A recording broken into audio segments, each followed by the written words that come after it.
1982 was still when East was divided from West, at least along the Iron Curtain.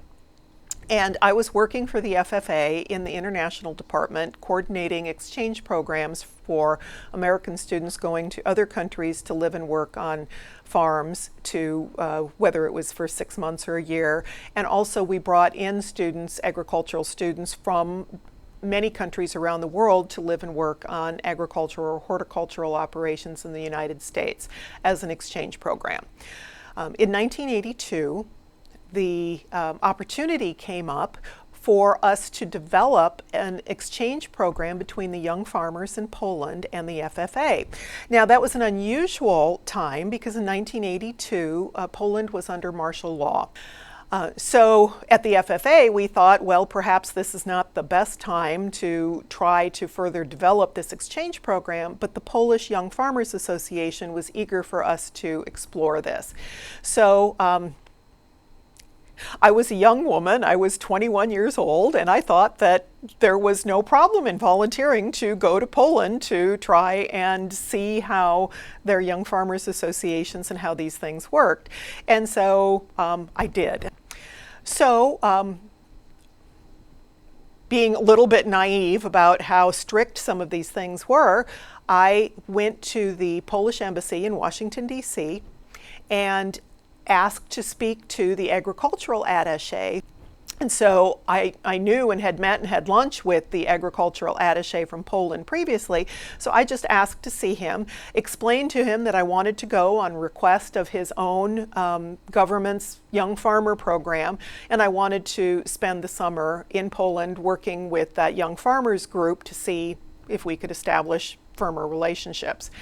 And since the agricultural attaché had some pull at that embassy, he was able to secure for me a 3-month visa to spend 3 months in Poland behind the Iron Curtain during martial law with that. So I thought, okay, great. I had the stamps, I had the visa in my passport, and off I go.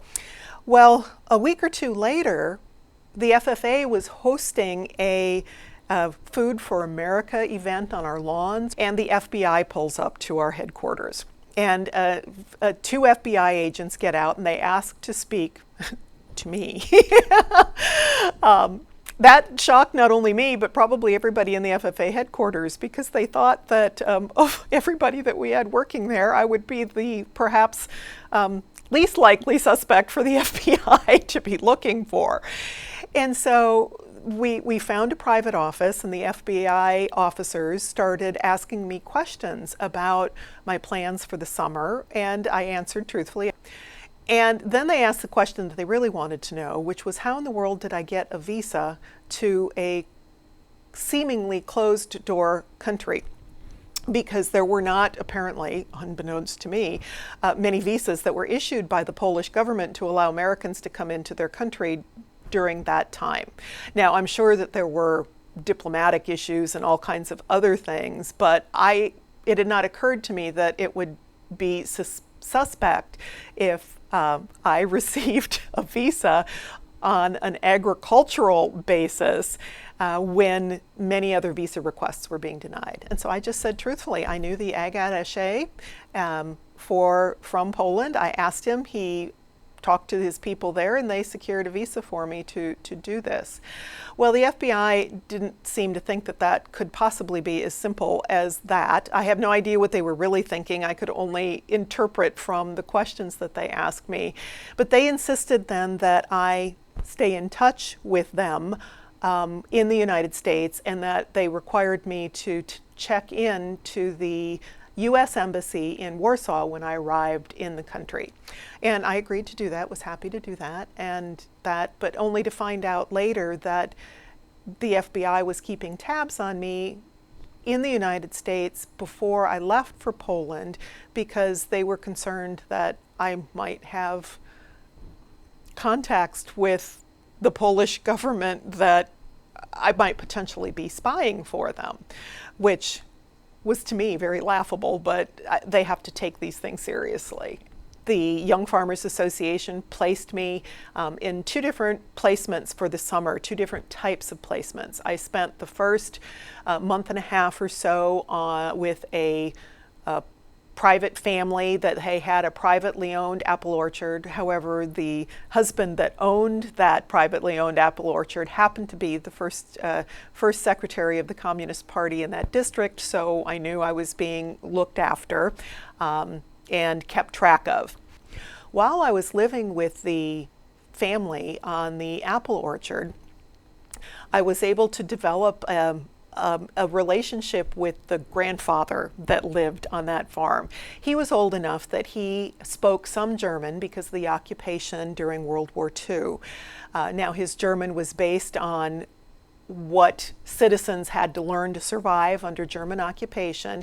He also showed me scars on his arms and other things to explain to me that what they were doing was they were trying to be guerrilla fighters and hiding out, and he was showing me the copses of woods where he and his compatriots would try and target German officers, and so he spoke more German than I spoke Polish. Now, the host family I lived with, the husband and wife who owned the apple orchard, they spoke a smattering of English, and so between us we communicated well. My Polish was very rudimentary. One day, the grandfather of the farm asked me if I wanted to come with him to a barn raising of some friends that are I don't know if they were relatives or friends, that was at a village, probably a half an hour away from the apple orchard where we were stationed at that time. And I said I would love to. I needed to check with his son just to make sure that it was okay for me to leave the apple orchard, to leave the farm, and that they knew where I was. Well, Grandpa assured me that he had taken care of telling everybody everything that everybody needed to know. So off we went, bouncing across some very rough field tracks to get to this remote village where he was helping with the barn raising, and I spent the day with the women in the kitchen and doing, preparing food and other. It was just a lovely day. Even though none of them spoke English or German and my Polish was very poor, it was just a very warm, very warm, wonderful experience. And so that evening, when we were going back to the home at the apple orchard, we got there, we realized that there was a strange car there and the lights were all on, and we thought that most everybody would have been in bed by then. We came in, and the husband and wife who owned the apple orchard, as well as the representative from the Young Farmers Association in Warsaw, was there. And I said, "Oh, I didn't know you were coming to visit today." And he said, "Well, this was not planned. You were reported missing, and the government asked that I come out immediately to find out where you were. Where have you been?"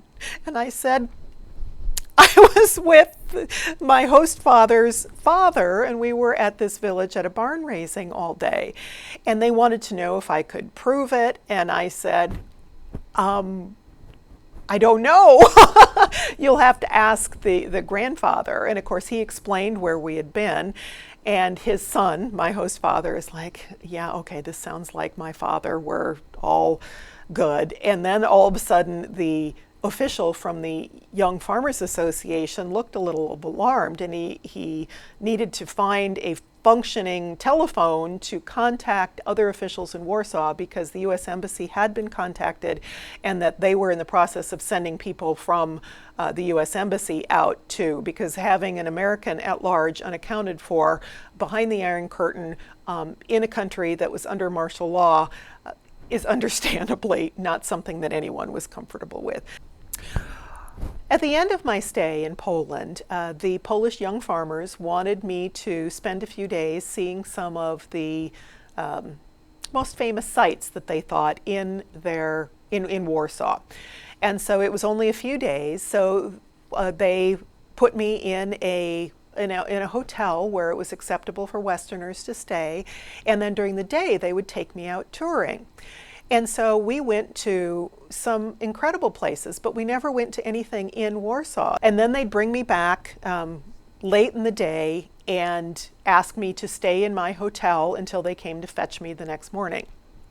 Well, after the first day of touring, which was wonderful, I appreciated very much the places we had seen, but I was curious. I wanted to see something of Warsaw other than the train station, which is really all I saw when I arrived in the country. So after the young farmers left me and asked me to stay in the hotel until the next day, I decided I was going to take a walk and just walk around, not too far. When I was a few blocks away from the hotel, I noticed that there were very few people, and what few people were left on this street were dispersing rapidly, and there seemed to be misty, a little bit lightly mist, but that was also dispersing.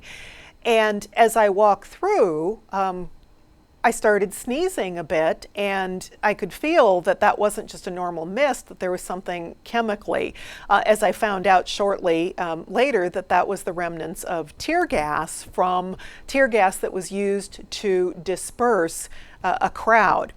And I started thinking about why would a crowd need to be dispersed on this random day in Warsaw. And then I realized that that day had been the anniversary of the Blitzkrieg, of when the Germans had rapidly occupied Poland during World War II. And then I thought, oh, this makes sense as to why the Polish officials didn't want me in the capital. They knew that there were likely to be some kind of protests or something in the country to demonstrate that they knew that this was the anniversary of the Germans coming into their country unbidden. And so they went to great lengths to keep me out of Warsaw.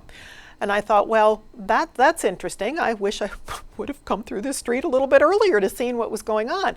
But I kept walking, and I came to a plaza, or a large park, that was in the city center or somewhere in Warsaw. And I noticed that there was a park, and in the center there seemed to be a memorial of some sorts, and there were many bouquets of flowers. There seemed to be notes, reminiscent of what we now do when there is some kind of a tragedy, and we will leave bouquets of flowers or notes or things that people remind them of those who might have passed away. And I was able to discern from the placard from this that this was a memorial to that day, that anniversary of the Germans invading Poland. And it was attributed to, or it was a memorial to those who had lost their lives in Warsaw on that day. And so it almost was a pastoral view of that part of the plaza. And then I turned and faced the other way, and as far as my eye could see, there were lines of tanks and military vehicles and military individuals. Well, not military, they were probably state police, because the military, it was a complicated system, but they were state officials that were clearly there to make sure that there wasn't a large-scale uprising and that there weren't problems that were being demonstrated because of that anniversary. And so I surreptitiously snapped a few pictures with my camera and you can barely make out the line of military vehicles and tanks that were there to keep the peace that day. And so it was just an interesting anecdote to me, and I made my way back to my hotel, and the next day, of course, I told the Polish officials that came to get me what I had done, and they were shocked, amazed, and very disappointed in my inability to follow their instructions.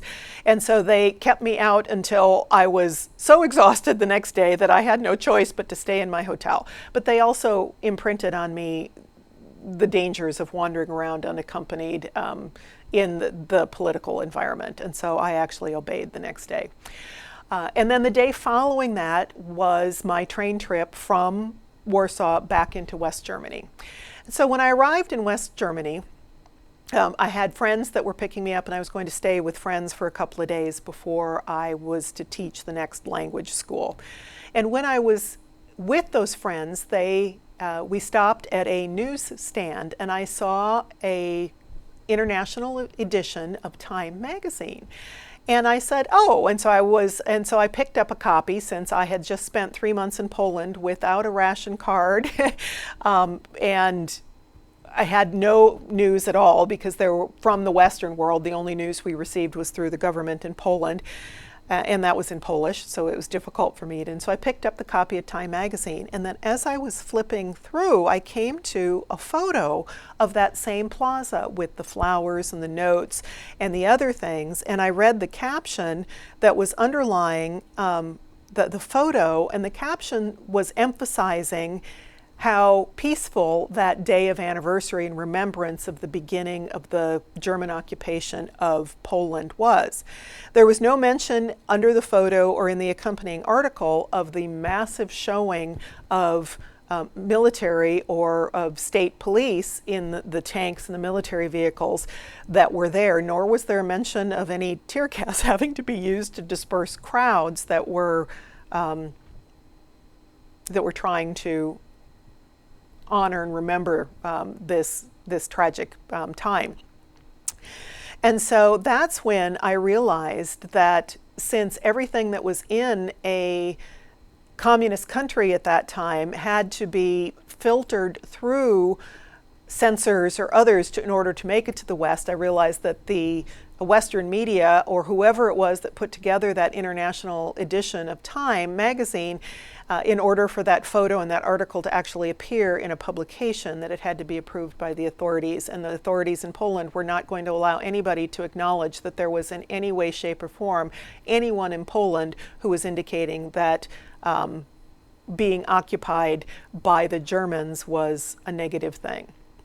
And keep in mind that it wasn't necessarily at that time the Russians who were the biggest communist presence in Poland, it was the East Germans.